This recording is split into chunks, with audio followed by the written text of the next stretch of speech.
बार बार स्वामी के चरण कमलों को पकड़कर और अपने कमल के समान दोनों हाथों को जोड़कर पार्वती जी मानो प्रेम रस में सान कर सुंदर वचन बोली। सस कर सम सुन गिरा तुम्हारी, मिटा मोह सरदा तप भारी। तुम कृपाल सब संसव हरेओ, राम स्वरूप जान मोह पर्यो।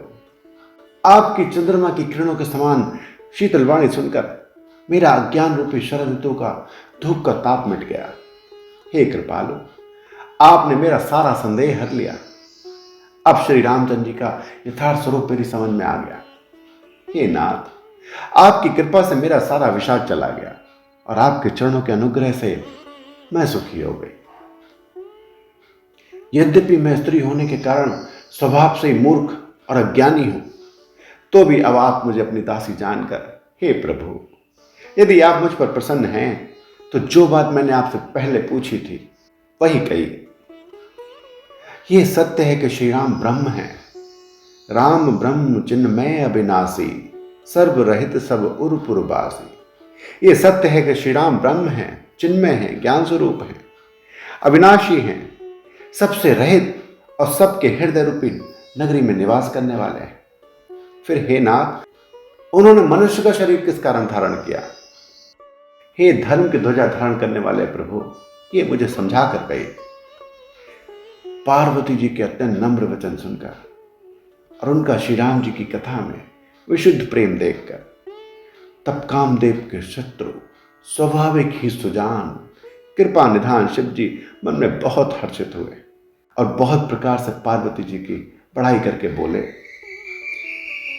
रामचरित मानस बिमल, सुन शुभ कथा भवान। सुना बेहग नायक गरुण, कहा भुषुंड बखान। हे पार्वती, निर्मल रामचरित मानस की वो मंगलमयी कथा सुनो जिसे काकभुषुंड ने विस्तार से कहा। अब पक्षियों के राजा गरुण ने सुना था। वो श्रेष्ठ संवाद जिस प्रकार हुआ था वो मैं आगे कहूंगा। अभी तुम श्री रामचंद्र जी के अवतार का परम सुंदर और पवित्र चरित्र सुनो। श्री हरि के गुण, नाम, कथा और रूप सभी अपार, अगणित और असीम है। कथा रूप अगणित अमित, हरि गुण नाम अपार। कहो उमा सादर सुनो, मैं निज मत अनुसार। फिर भी हे पार्वती, मैं अपनी बुद्धि के अनुसार कहता हूं, तुम आदरपूर्वक सुनो। हे पार्वती सुनो, वेद शास्त्रों ने श्री हरि के सुंदर, विस्तृत और निर्मल चरित्रों का गान किया है। हरि का अवतार जिस कारण से होता है वो कारण बस यही है, ऐसा नहीं है। अनेकों कारण हो सकते हैं और ऐसे भी हो सकते हैं जिन्हें कोई जान ही नहीं सकता। हे सयानी, हमारा मत तो यह है कि बुद्धि, मन और वाणी से श्री रामचंद्र जी की तर्कना हो ही नहीं सकती। राम तर्क बुद्धि मन वाणी, मत हमार अस सुन ही सयानी। फिर भी संत मुनि, वेद और पुराण अपनी अपनी बुद्धि के अनुसार जैसा कुछ कहते हैं और जैसा कुछ मेरी समझ में आता है, हे सुमुखी, वही कारण मैं तुमको सुनाता हूं। जब जब धर्म का हास्य होता है, जब जब होय धर्म कई हानि, बाढ़ई असुर अधम अभिमानी। करई अनीति जाय नहीं बरनी, सीधई विप्र धेनु सुर धरनी। तब तब प्रभु धर विविध शरीरा, हरई कृपा निधि सज्जन पीरा। जब जब धर्म का हास्य होता है और नीच अभिमानी राक्षस बढ़ जाते हैं और वो ऐसा अन्याय करते हैं कि जिसका वर्णन नहीं हो सकता, और ब्राह्मण, गौ, देवता, पृथ्वी सभी कष्ट पाते हैं, तब तब वो कृपा निधान प्रभु भांति भांति के दिव्य शरीर धारण करके सज्जनों की पीड़ा हरते हैं। वे असुरों को मारकर देवताओं को स्थापित करते हैं और अपने स्वरूप वेदों की मर्यादा की रक्षा करते हैं और जगत में अपना निर्मल यश फैलाते हैं। श्री रामचंद्र जी के अवतार का ये कारण है। उसी यश को गा गा कर भक्त लोग भवसागर से तर जाते हैं। सोई जस गाय भगत भव तरहि, कृपा सिंधु जनहित तन धरहि। राम जन्म के हेतु अनेका, परम विचित्र एक तेक। उसी यश को गा गा कर भक्तजन भवसागर से तर जाते हैं कृपा सागर भगवान भक्तों के हित के लिए शरीर धारण करते हैं। श्री रामचंद्र जी के जन्म के अनेकों कारण हैं जो एक से एक बढ़कर विचित्र हैं। हे सुंदर बुद्धि वाली भवानी, मैं उनके एक दो जन्मों का विस्तार से वर्णन करता हूं, तुम सावधान होकर सुनो। श्री हरि के जय और विजय दो प्यारे द्वारपाल हैं जिनको सब कोई जानते हैं। उन दोनों भाइयों ने ब्राह्मणों के श्राप से असुरों का तामसी शरीर पाया। एक का नाम था हिरण्यकश्यप और एक था हिरण्याक्ष। ये दोनों देवराज इंद्र के गर्भ को छुड़ाने वाले सारे जगत में प्रसिद्ध हुए। वो युद्ध में विजय पाने वाले विख्यात वीर थे। इनमें से एक को, हिरण्याक्ष को, भगवान ने वाराह का शरीर धारण करके मारा। फिर दूसरे को, हिरण्यकश्यप को, नरसिंह रूप धारण करके वध किया और अपने भक्त प्रहलाद का सुंदर यश फैलाया। वे ही दोनों जाकर देवताओं को जीतने वाले और बड़े योद्धा रावण कुंभकर्ण नामक बड़े बलवान और महावीर राक्षस हुए जिन्हें सारा जगत जानता है। भगवान के द्वारा मारे जाने पर भी वो दोनों, मतलब हिरण्यकश्यप और हिरण्याक्ष, वो दोनों इसलिए मुक्त नहीं हुए कि ब्राह्मण के वचन का प्रमाण 3 जन्मों के लिए था। अतः एक बार उनके कल्याण के लिए भक्त प्रेमी भगवान ने फिर अवतार लिया। वहां उस अवतार में कश्यप और अदिति उनके माता पिता हुए जो दशरथ और कौशल्या के नाम से प्रसिद्ध थे। एक कल्प में इस प्रकार अवतार लेकर उन्होंने संसार में पवित्र लीलाएं की। एक कल्प में सब देवताओं को जलंधर दैत्य से युद्ध में हार जाने के कारण दुखी देखकर शिव जी ने उसके साथ बड़ा घोर युद्ध किया, पर वो महाबली दैत्य मारे नहीं मरता था। उस दैत्यराज की स्त्री परम सती थी, परम पतिव्रता थी।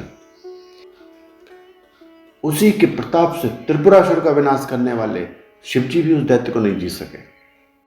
प्रभु ने छल से उस स्त्री का व्रत भंग करके देवताओं का काम किया। जब उस स्त्री ने भेद जाना तब उसने क्रोध करके भगवान को शाप दे दिया।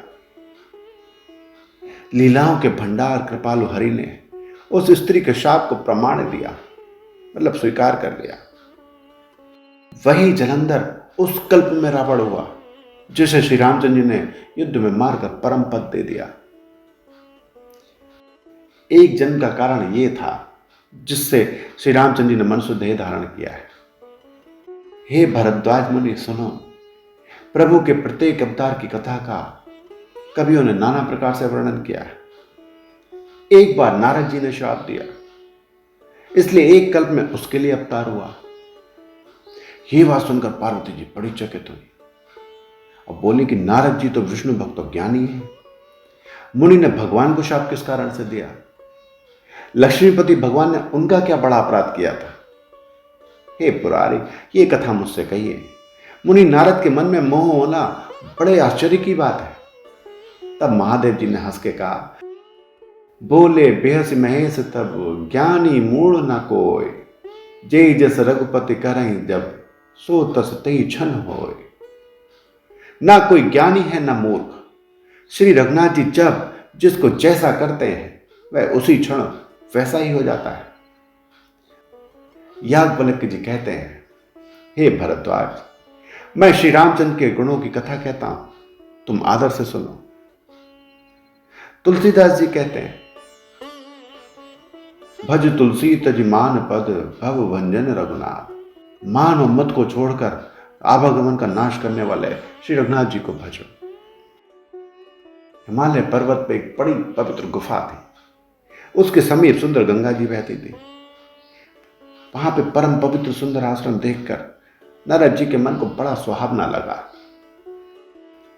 पर्वत, नदी और वन के सुंदर विवाहों को देखकर नारद जी का लक्ष्मीकांत भगवान के चरणों में प्रेम हो गया।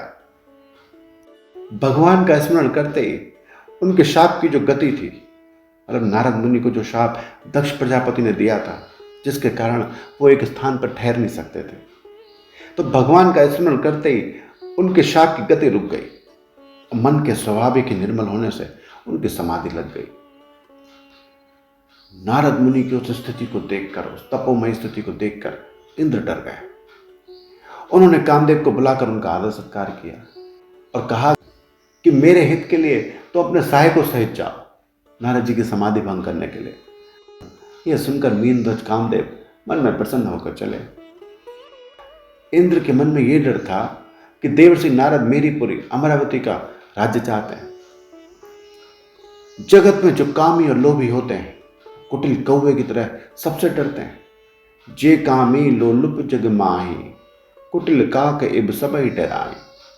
जैसे मूर्ख कुत्ता सिंह को देखकर सूखी हड्डी देकर भागे, वो मूर्ख ये समझे कि कहीं उस हड्डी को सिंह न छीन ले, वैसे ही इंद्र को नारद जी मेरा राज्य छीन लेंगे ऐसा सोचते हुए लाज नहीं आती।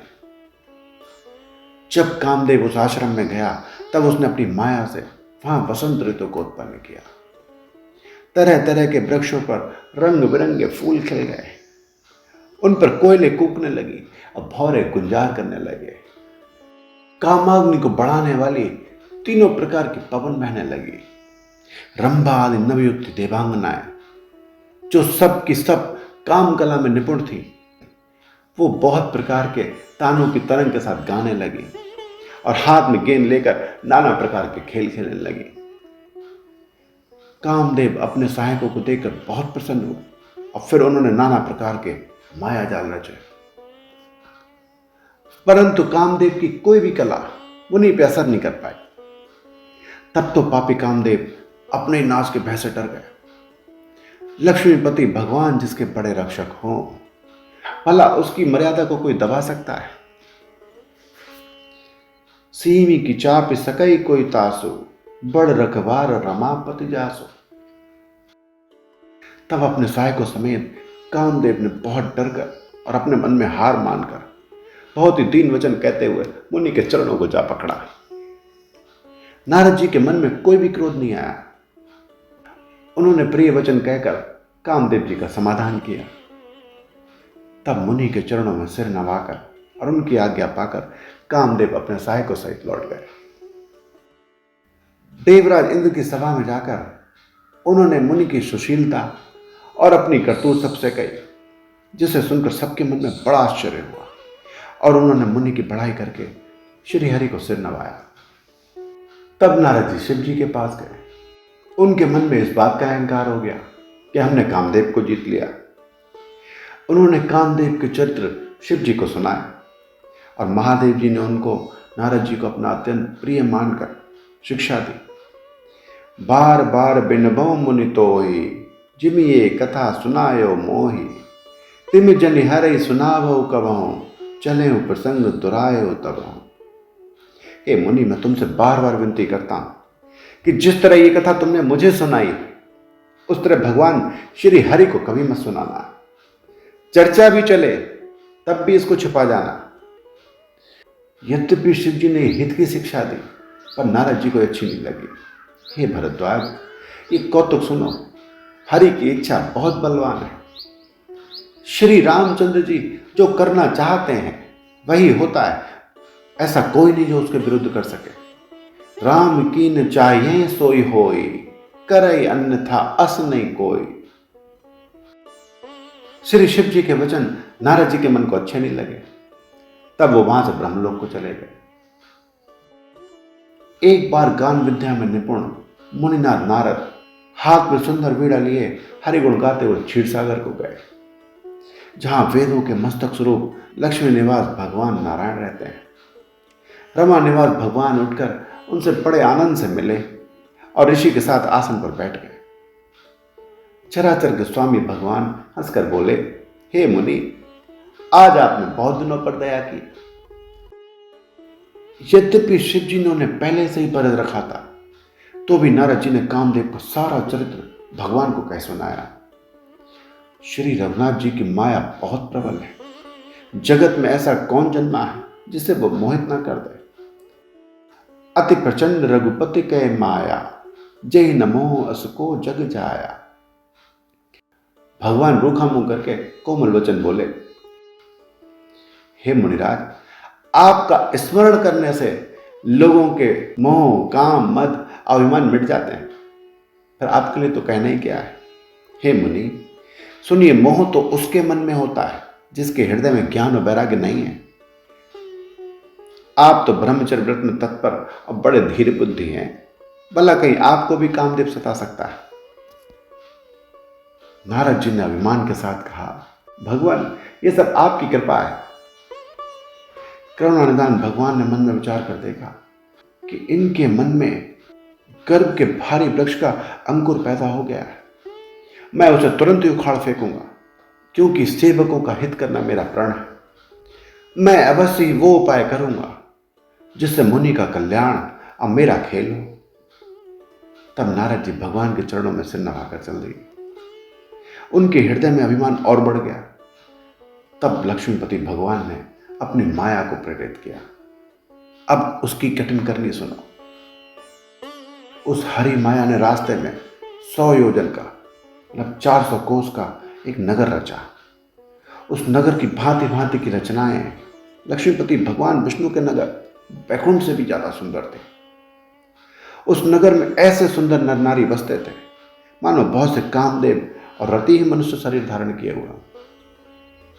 उस नगर में शीलनिधि नाम का एक राजा रहता था, जिसके यहाँ असंख्य घोड़े, हाथी और सेनाओं की टिप्पणियां थी। उसका वैभव और विलास 100 इंद्रों के समान था। वह रूप, तेज, बल और नीति का घर था। उसके विश्व मोहिनी नाम की एक ऐसी रूपवती कन्या थी जिसके रूप को देखकर लक्ष्मी जी भी मोहित हो जाए। वो सब गुणों की खान भगवान की माया ही थी। उसकी शोभा का वर्णन कैसे किया जा सकता है। वो राजकुमारी स्वयंवर करना चाहती थी, इससे वहां अगणित राजा आए हुए थे। खिलवाड़ी मुनि नारद जी उस नगर में आए और नगरवासियों से उन्होंने सब हाल पूछा। सब समाचार सुनकर वो राजा के महल में गए। राजा ने पूजा करके मुनि को आसन पर बैठाया। फिर राजा ने राजकुमारी को लाकर नारद जी को दिखलाया और पूछा कि हे नाथ, अपने हृदय में विचार कर इसके गुण दोष कहिए। उसके रूप को देखकर मुनि वैराग्य भूल गए और बड़ी देर तक उसको देखते ही रह गए। उसके लक्षण देखकर मुनि अपने आप को भी भूल गए और हृदय में हर्षित हुए, पर प्रकट रूप में उन्होंने लक्षणों को कहा नहीं। लक्षणों को सोचकर वो मन में कहने लगे कि जो इसे ब्याहेगा वो अमर हो जाएगा और रणभूमि में उसे कोई जीत नहीं सकता। ये शीलनिधि की कन्या जिसको वरेगी, सब चराचर जीव उसकी सेवा करेंगे। सब लक्षणों को विचार कर मुनि ने अपने हृदय में रख लिया और राजा से अपनी ओर से कुछ बनाकर कह दिया। राजा से लड़की के सुलक्षण कहकर नारद जी चल दिए, पर उनके मन में चिंता थी कि मैं जाकर सोच विचार कर अब वही उपाय करूं जिससे ये कन्या मुझे ही भरे।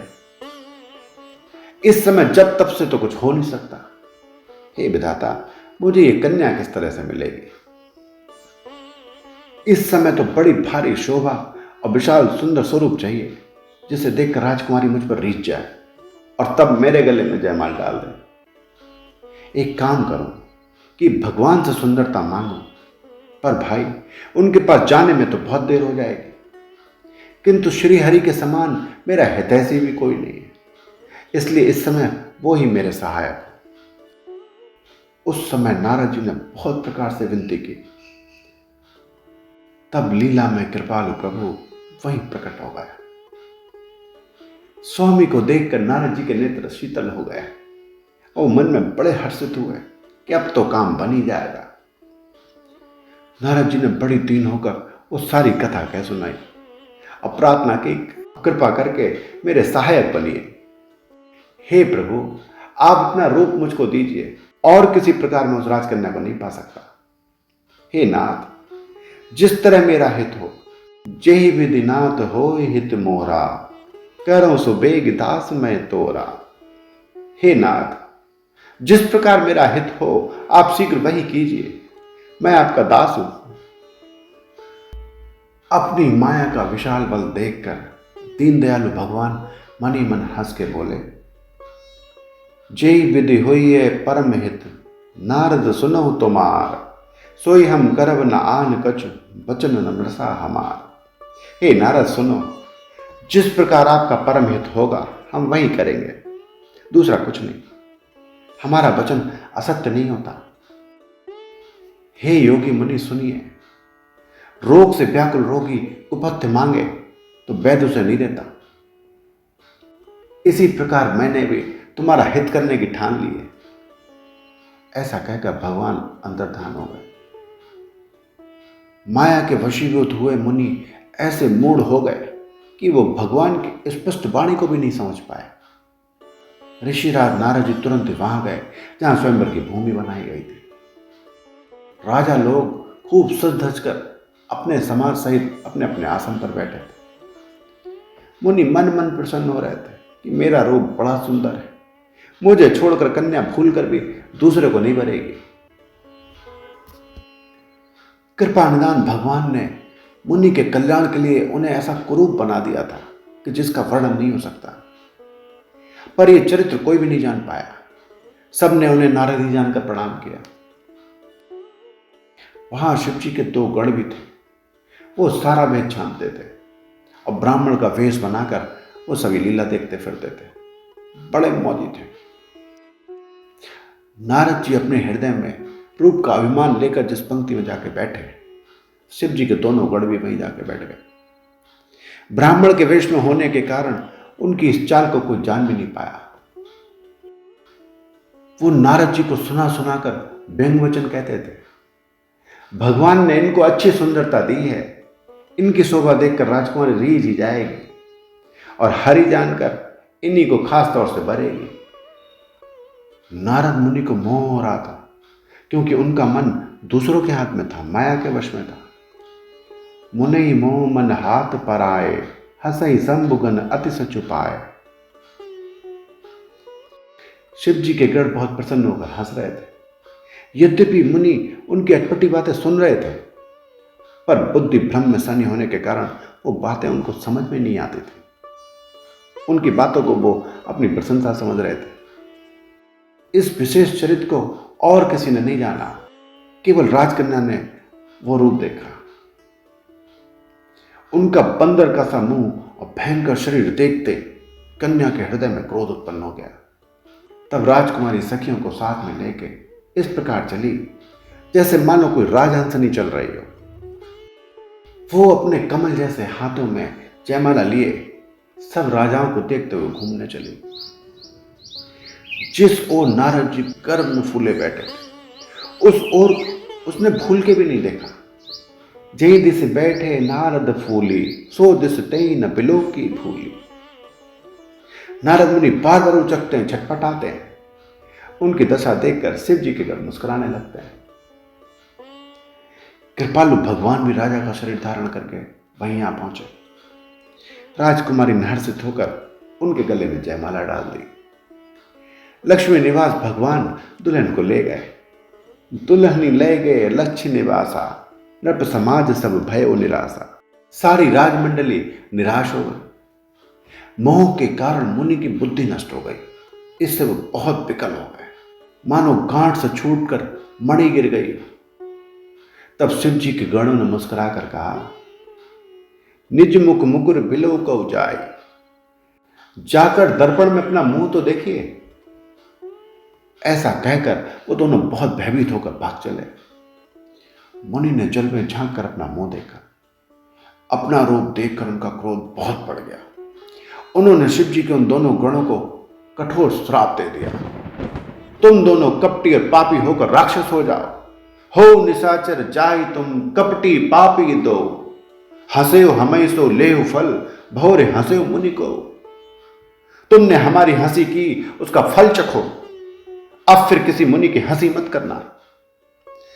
मुनि ने फिर जल में देखा तो उन्हें अपना असली रूप प्राप्त हो गया। तब भी उन्हें संतोष नहीं हुआ। उनके होंठ फड़क रहे थे, मन में क्रोध था।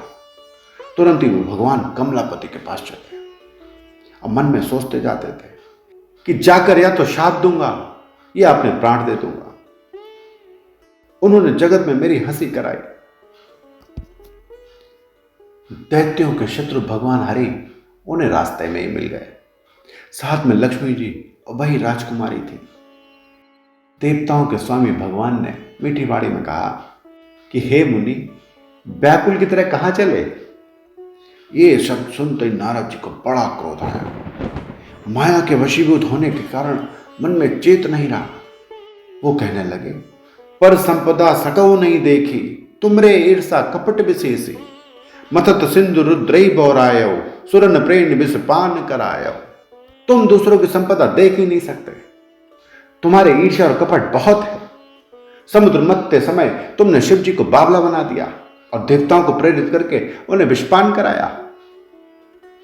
असुरों को मदिरा और शिव जी को विष देकर तुमने स्वयं लक्ष्मी और सुंदर कौस्तुभ मणि रख ली। असुर सुरा विसंकर आप रमा मणिचार, स्वार्थ साधक कुटिल तुम, सदा कपट व्यवहार।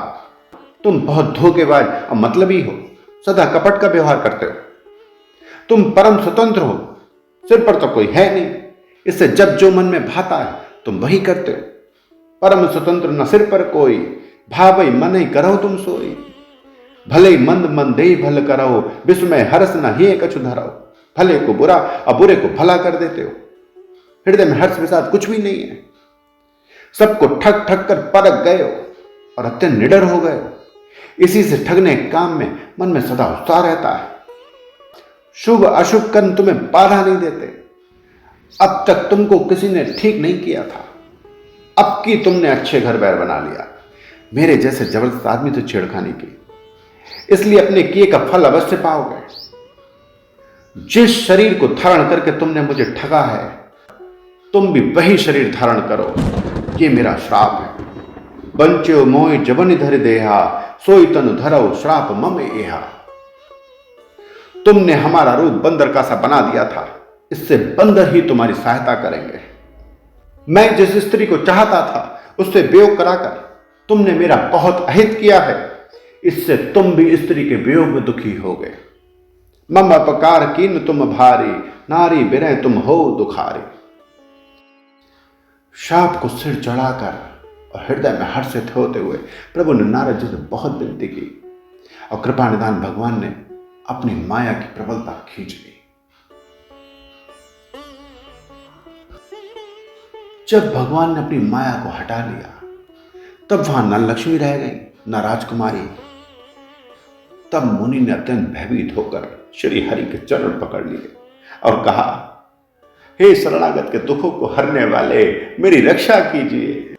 हे कृपालु, मेरा श्राप मिथ्या हो जाए।